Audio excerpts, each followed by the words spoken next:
Yes! Hello! Good noon and hello G community and hello G world. That is correct.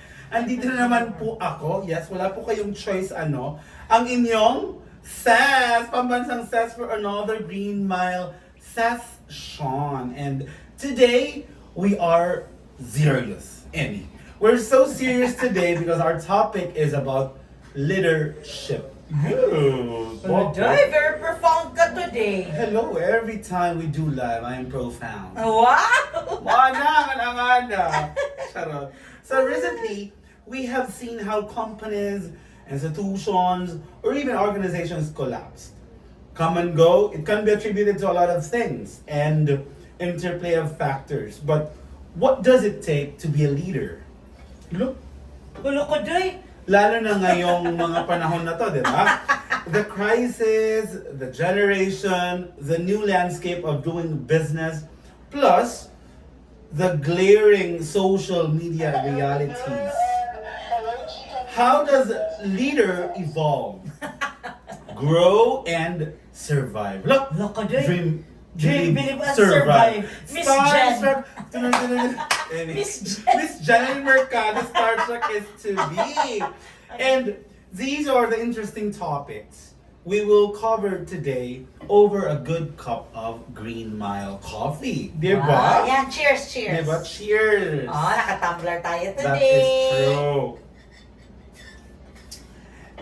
And yeah, these are the interesting topics we will cover today over a cup of coffee. Of course, another week, another conversation with our CEO, Ms. May Petilia. Hello, Ms. May. Diba? Handa na naman kami sa week na to be empowered and be inspired. Look! Na-inspire ka, friend. I am inspired. Nag-motivate ka. Or na-expired. So please greet our G community and the world. That is Wow! The Okay. world! Alam mo ba?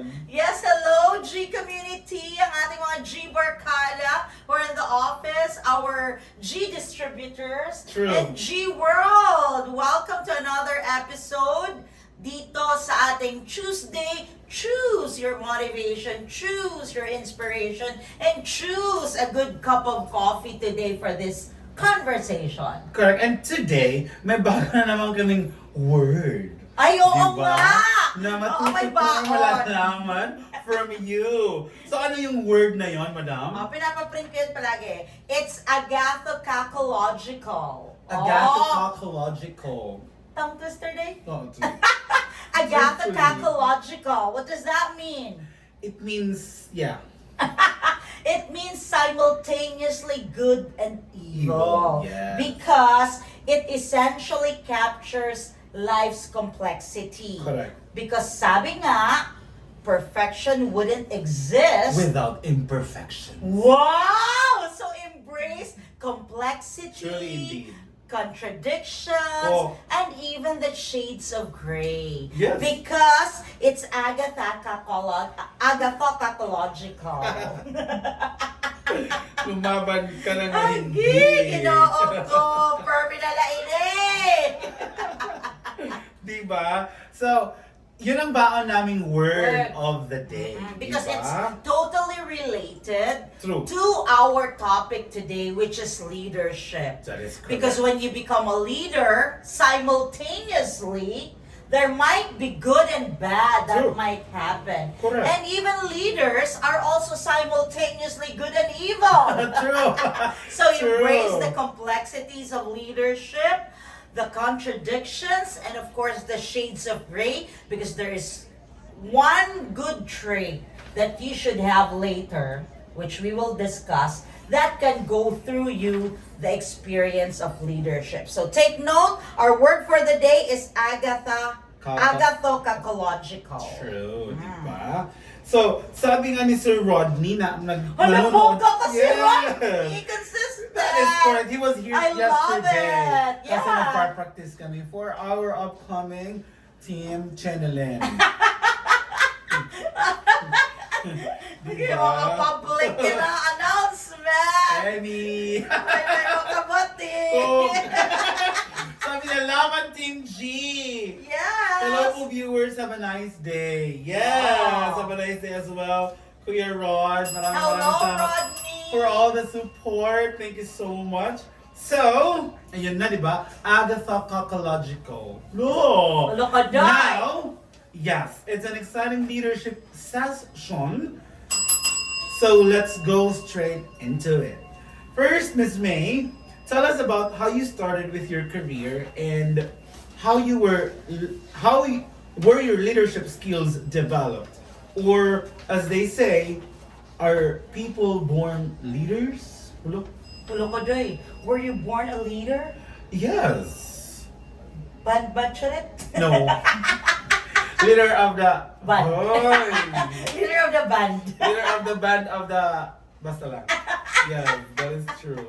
Yes, let me just contextualize that now. I've always been asked, is leadership inborn or acquired? Ikaw says, do you think it's inborn or acquired? For me, What? Miss Universe! thank you so much for the very wonderful question. Fuck. No, I think in my case, I think I just acquired it as you know, as time goes by, as I was able to engage with different people. Yes, Diba? well, just in English. Hello. Easy. True, because scientific researchers say Yes. that it is both inborn and acquired. Oh, really? Yes, it has been proven, or there were studies that actually say 30% inborn, because the foundation of, say, charisma, personality, confidence can actually be inherited or be within your genes. True. But the 70%, it's largely skill set honed due to practice, Yes. training, education, and learning. True. So that makes it an acquired skill set. Correct. So leadership is both acquired and inborn. It takes honing, it takes a process, it takes practice, it takes experience and education to become a leader. As for myself, given your first question, I was probably honed more to become a leader. Sure. I don't think much of it was inborn, although the environment I have grown up with has become an avenue that fostered leadership. From the Correct. youth ministry, from classes of being an officer in Correct. St. Mary's, the youth ministry of the Archdiocese of Palo, it has honed me and it has developed me the leadership skills. That has probably been instilled and inculcated while I was also studying in UP. You know, yung maliliit yung group work, Correct. it actually also develops your leadership skills, no? And then, when I started working, I became a teacher. That was my Correct. first Job. So in a way, you were managing a class. And then you were part of the entire faculty group. Right. So somehow, based on experience and learning, you tend to step into leadership roles. Yeah. Maybe the personality, let's say, the experience became my edge to have stepped into leadership roles along the way. So then I took in training positions, I took in project management positions, then came my biggest break in DOE, Department of Energy. Because I was working with the prime and the pioneer and the champion leader of the entire department. Correct. I was able to also embrace the same skill from my boss. In fairness. Which in general, in every step of the way, in every phase of your life, or in every phase of your career, mentorship plays a big role in leadership. If you have mentors, if you are looking up to people, if you are inspired and motivated with them being your bosses, being your leaders, there are things that you also develop and you grow into being like them as a leader. That's That's true. why your mentors are a big part of who you are as a leader. And as you grow into the ladder of your career, you gain more mentors. You take in the good, you leave the bad. Yeah. Then you become a new type of leader because you now become you form certain values of the good things that you have gotten from your former mentors, and it forms part of your style, of your value, of your principle as a leader. Wow. Day, di Wala. ba? Straight English yun, friend. Actually, yun ang napansin ko.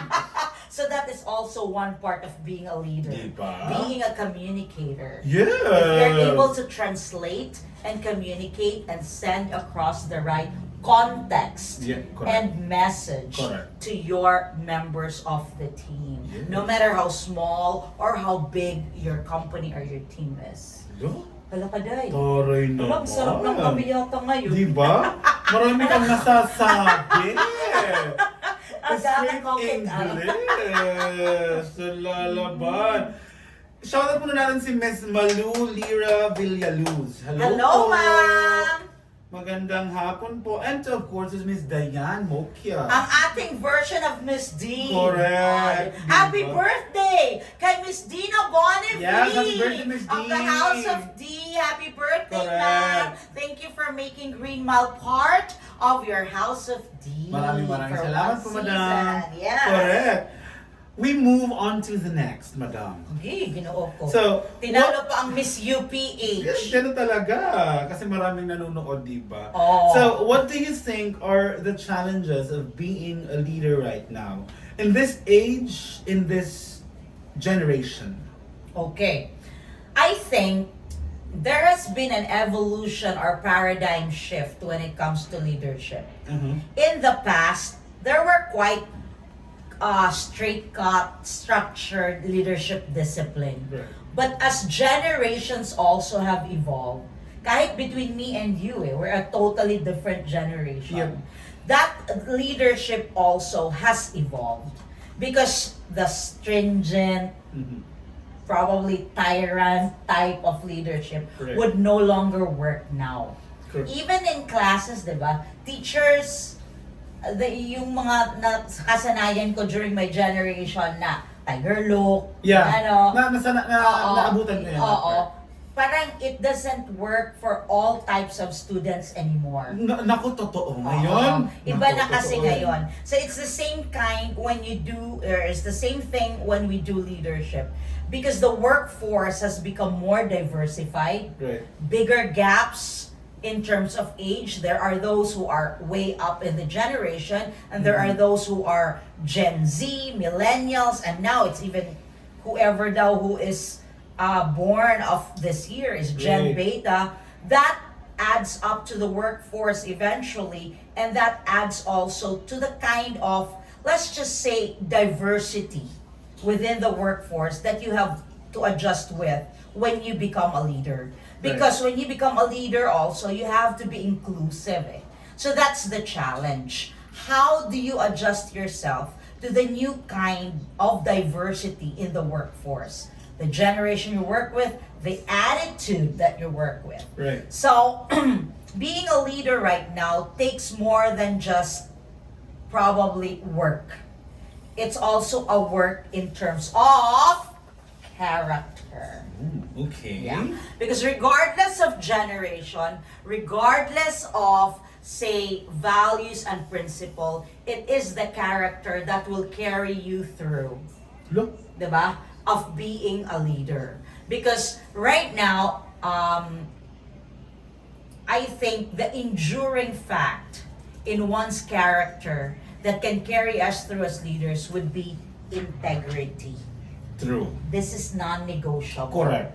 Whether it could be in a private sector, in the government sector, in your own little family, in your own social-civic organization, siguro integrity is the one most thing that is very common among all leaders of all ages, of all generations, of all cultures, that can say and can prove that if integrity is intact, it does work for the organization. True. Supposedly, kasi, di ba, ngayon yung mga politicians na, I don't think they have integrity. Ala, strong statement! Truly May indeed. mga pa-strong statement. Integrity is more than just, let's say, a word, no? Diba? We can talk about it every day, but it's actually too difficult to practice integrity. Correct. It's more than just saying it, because integrity, entails consistency in terms of behavior, Totoo. decision, because our tone at the top, being executives, Correct. Being leaders. ripples down to teams, Correct. to decisions, Correct. and to behaviors. True. If the behaviors of leaders are not consistent, and if the values are not negotiable according Correct. to Charo Santos, Yes. then it crumbles the organization. That is true. That Kaya is nga so sinasabi natin, it's consistency always over intensity. Correct. Diba? Correct. Because integrity is a super duper difficult character. And we're not saying that you're born with it.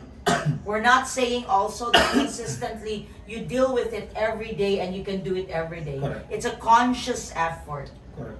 It's always a decision to be or to have integrity. Lalo na in this time of generation ba, kasi, di ba sa mga bata, ang mali ay tama. So, for leaders na nasa posisyon ngayon, or, any type of leadership, organization, parang, ikaw dapat ang ehemplo. Yes. Di ba? Because integrity is not just a moral choice. Correct. It is a leadership discipline. Because you build trust, you Yeah. create stability, and you allow your organization to endure beyond personality. Correct. Diba? In business naman, lalo na sa atin, when we talk about integrity, we talk about risk management.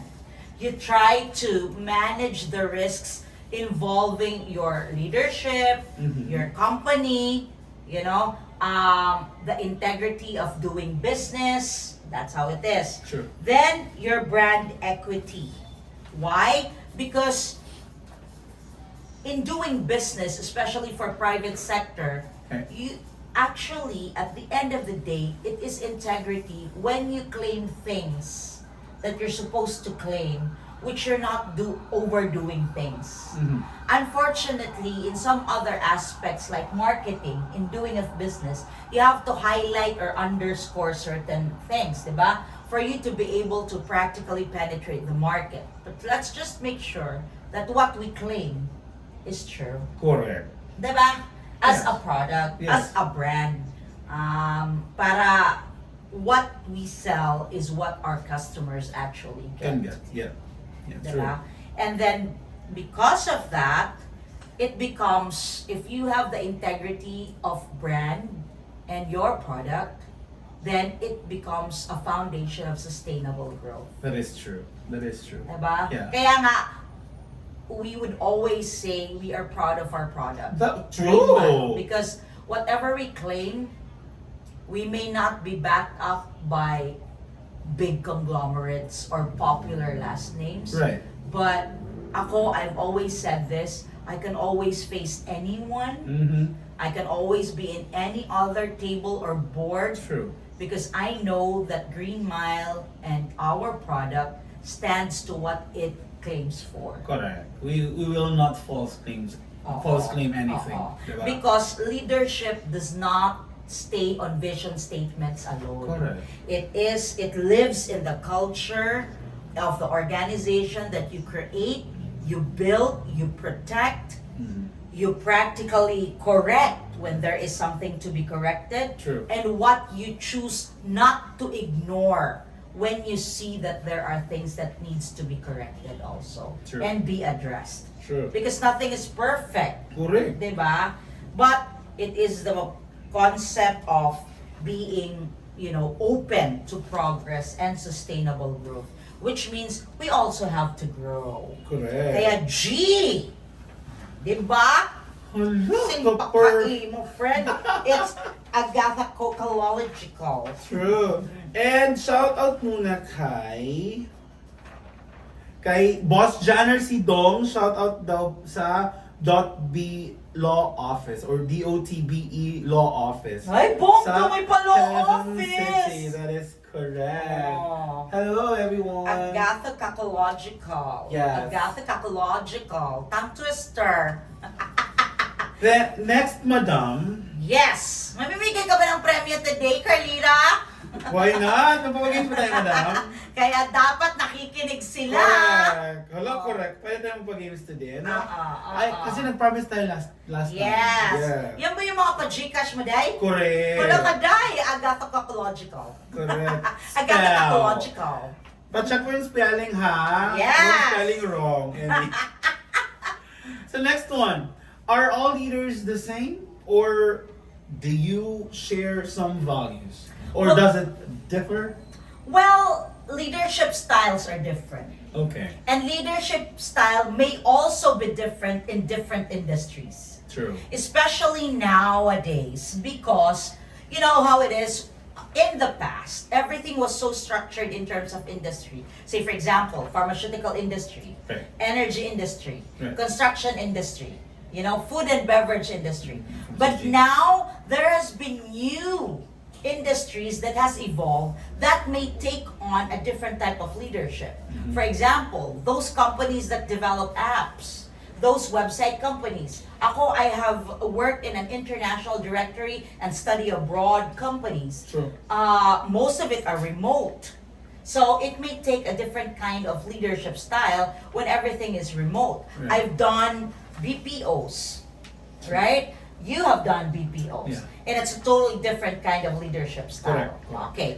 But according to one of my favorite authors in the IG University, Who is? who is Miss Ariane. Sino ba yun? I have it here. Si Miss Ariane Bonavan. Ayan. Si Miss Ariane Bonvason. She is an author, writer, executive coach, and an entrepreneur. Actually, she says there are 3 main new frontier of leadership. Okay. The number 1 is, anong tawag nito? Humanity. Halakaday. Hello? Humanity. Because gone are the days that leaders were the tyrant kind. Correct. The more humane you are, the better it is. Especially in this kind of generation. Hindi na sila yung mga tipong yes people lahat eh. Mm-hmm. You have to listen to them. It's more of collaboration than instruction. You get it? Yeah. You have to listen to them, collaborate with them, and syempre, kailangan rin, you also have to take in their input. Because, unlike before, that all leaders just have the best concepts or ideas, and then they just implement that and execute down the layers. Correct. It's no longer that much these days. True. Leadership right now, especially when you are an executive, is more of inspiration, Yeah. more of motivation. Correct. Because this time, you have to capacitate. You have to inspire, capacitate, and train and coach your members of the organization to make sure that they also work effective, efficient, and become leaders themselves. They even say in management, when you are a leader or a manager, you shouldn't be threatened by people who are better than you in your team. Mm-hmm. Diba? Because the more leaders and managers you produce, the better leader you are. Correct. And don't be too scared when your members or your team members are better than you are. If you are an executive as well, you're even luckier. If you have really good and potentially expert kind of team, Mhm. it makes your work easier. Yeah, sure. Diba? Because when you collaborate, it's not just you thinking about it. They too become valuable part of the team. So that's probably the paradigm shift now. Okay, diba? Mary Parker Follett said in management, management is getting things done through other people. So learn how to delegate. Yeah. Diba? Delegation is very important for you to become a manager, especially when you're an executive. You rather use your time thinking about strategies and all that kind of stuff, because those little things that can be done productively by some of the members, delegate it to them so they also become confident of their capacity. And that is not being a micromanager. No. Let them also make mistakes. Yes. So they learn. Correct. And Diba? you also will learn. You also learn, because technically, being a manager and a leader, it's always a trial and error kind of thing. Mhm. There's no fixed formula for everything. Oh, this isn't work. Oh, this is gonna work. Oh, we were wrong. It didn't Diba? work. Diba? So let's try it this way. Correct. Diba? Look! Ganun lang siya eh. Perfect. That's also how you grow as an organization. Agree. I agree. And I you agree. also you get to test your people and test their capacity. True. Like you guys. I get to test you a lot. Correct. Because of multitasking. Cool. Diba? True. Ayun And- kasi you have to trust more. And hi muna tayo kay Adrian Fabi.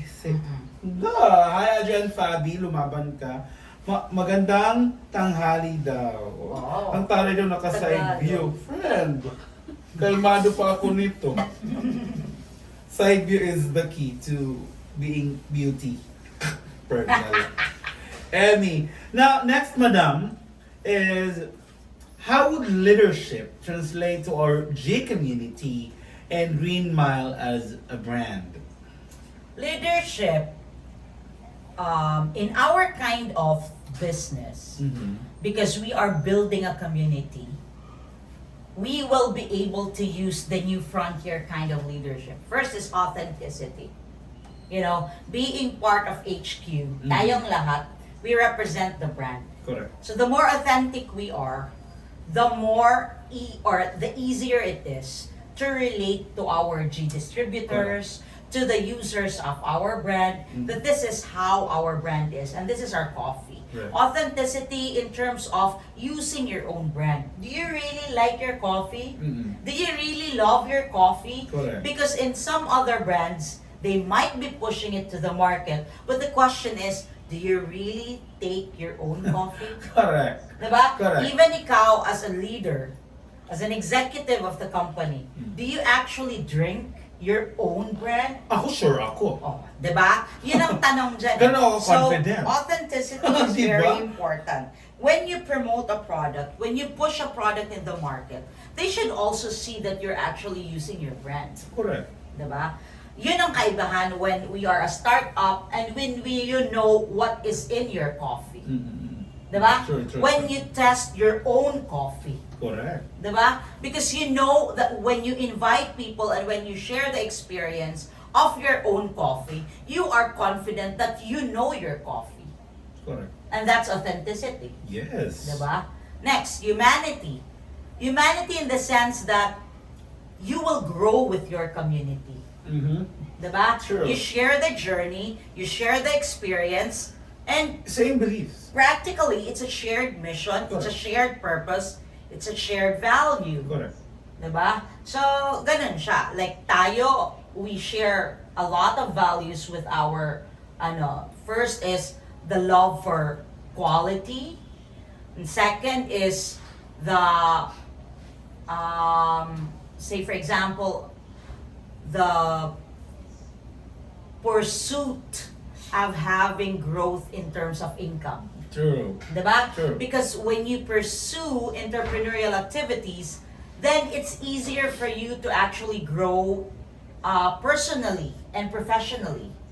You can also grow your leadership skills Correct. because you manage your own team, you manage your own resellers, and you practically are building a community. And then likability. Likability is another frontier. Why? Because you simply like the people you work with. Tayo, di ba? When you have distributors, they would say, may mga ano kami, may mga resellers kami. I'd like to get them because they're my family, they're my friends, we share the same kind of coffee, we love the same kind of brand, which is GreenMile. So technically, the new frontier of leadership is authenticity, humanity, and likability as it translates to our own brand, GreenMile. Yes. Alam ko, mana. Nalalaban ka luwat yun. Iba luwat yung lab. Because happy ako. Why? Why? We have a new variant approved by Correct. FDA! May Magkakaroon na decaf tayo mo ng kami. decaf! Actually, indeed. Decafe. Decafe. Decafe. Decafe. Oh. Now, next, madam, is what is your message to aspiring leaders, managers, executives, or entrepreneurs? Okay. In the context of leadership, no? Or say, bringing the brand into the market. Mm-hmm.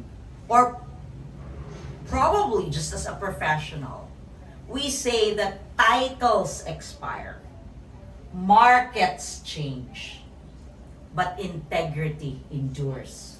Nakuha ko yan kay Manang Charo Santos. Hello, fan ka talaga ni Nakaday. Sharo. Kapamilya day. Cook. In institutions that outlive us, in people we have shaped, in trust that is quietly passed on, we have to show the kind of leadership that is not only effective, but also worthy. Diba? Especially in bringing a brand to the market. When you bring a brand into the market, it also brings in your own persona. Diba? Your own character. So, when you bring in a brand, make sure that it represents you. You. It Sure. represents your character. True. It represents your persona. Correct. Because it makes it worth it. Mm-hmm. Diba?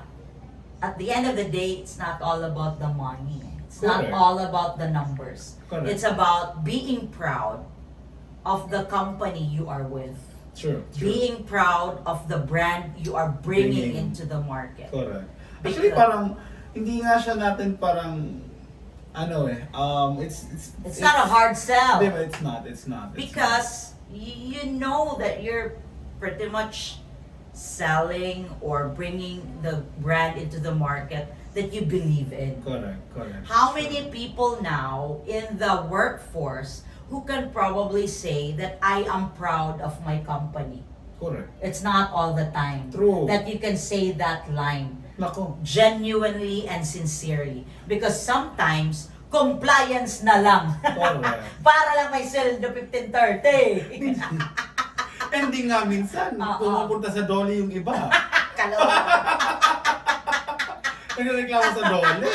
Diba? Oo. Diba, there's a saying na it's an advantage or it becomes your leverage when you like what you do Yes. and you love your work because it feels like you don't even have to work. It doesn't feel work. Oo. Diba? Oo. Diba? Kasi we're enjoying. Of course, it's not a perfect day. Oo It's not a naman. perfect Totoo, career. totoo. It's not a perfect company. But, you know, there would always be compromise. But at the end of the day, if you get to love the people you work with and the company you work with, it exudes. Correct. Di ba day? Spell exude. Shut na lang. Auto-correct. Doon sa may autocorrect kasi mas madali. Oo. Charot. Yan. Diba? Sabi nga ni Ate Suzette, na yung na Wala friend mo. Number Diba? one, Oh, fun. yes. Meron Baka- siyang mga suggested topics, Day. Ano? Assertiveness. Wala. Gusto ko yan, nasabi. Pero anyway, sabi niya, makabuluhan na naman ang lunch break ko because of this live. Thanks to you both and the whole team. Yes! Wow! Nalalaban. Social Suzette. Bunga. Ang yan niyo. Is Susie, my friend. Oh, kak. Diba? And, ayun na nga, diba? That's about leadership, diba? Yes. And if you are a leader also, make sure that your team is proud of you as a leader. True. Diba? Sometimes it's kind of also difficult to work when you know that you work for someone you don't believe in. True. Ang Totoo hirap. yan. It feels like Totoo you're yan. dragging yourself to work. Correct. Diba? At yan ang it results to like, diba, you have to stop kasi Demotivation, totoo. unproductivity, Correct. inefficiency, because they no longer see the company or the leader being a source of inspiration and That's true. motivation. That's It true. just becomes a source of livelihood, but those are two different stories. correct. I mean, when you can get both, diba? Why not? Diba? Dun ka na. Because sometimes people leave not because of work. People leave Peace the of company mind. because of different reasons. Correct. Diba? And It's growth, it could be an opportunity, Or peace of it mind. can be just peace of mind and Correct. having the kind of job that they actually love. Correct. True. Or the people they want to work with.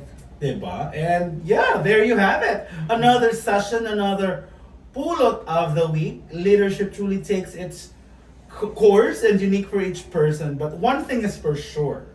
When we lead, it is never easy. It is not. It is challenging. But when we lead with values and integrity, that puts everything into place. Yes. Kaya thank you everyone for joining us today and see you for another session next week. And let's keep living and loving. Oo, may bigay ka our ba ng best premyo? life. Ayaw nga pala, buti na lang ni-remind mo ako may pa-premyo pala kami today.